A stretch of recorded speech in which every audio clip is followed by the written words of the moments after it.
I love that smoky Southwest rub that we did a couple weeks ago on Memorial Day. I'm going to do it this time though with a pork tenderloin and some mangoes and grilled pineapples. Let's get cooking with style.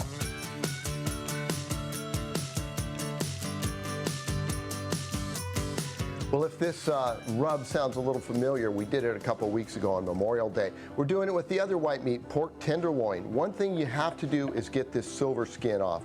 And you just slide your knife up underneath it like that. And then you just catch it like that.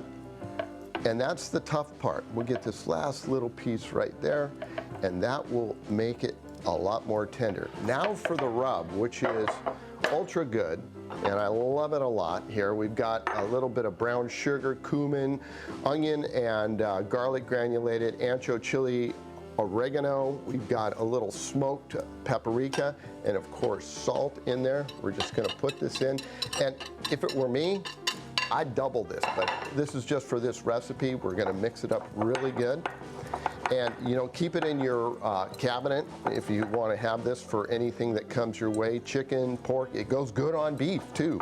All right, so let's get this rub on top of our pork here, and then we'll get this bad boy over onto the stovetop. Now be generous with this. Do not go light with it. We'll get that, press it down in, come back across, roll it, get a little bit more on top. We're really going to press this down. And if it were I would let this sit around for at least a half hour before I get it in the skillet. Let those flavors penetrate in.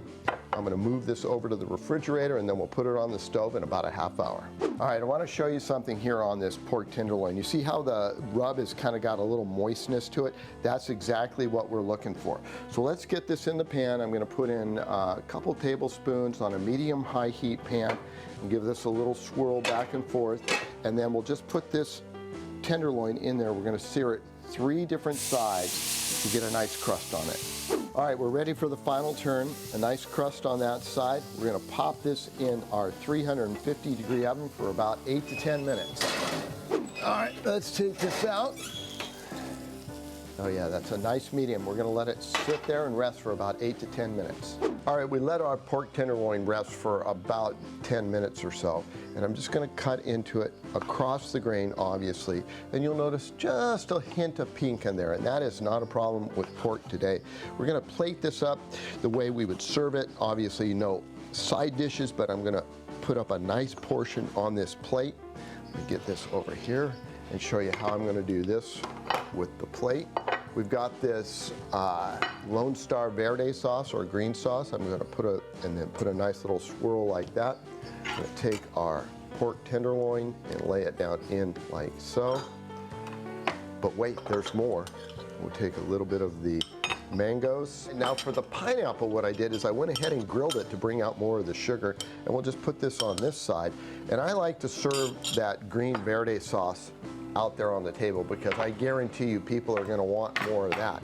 So there you go. It's a smoky crusted pork tenderloin with the Verde Lone Star sauce and 2 different fruits, mangoes and pineapples. You can't beat that. If you like this recipe, go to cbs8.com/recipes. Enjoy. That sounds and looks so good. You can get Shawn's recipes on our CBS 8 app and see more from his kitchen. Just download the app on your TV or phone and watch for free.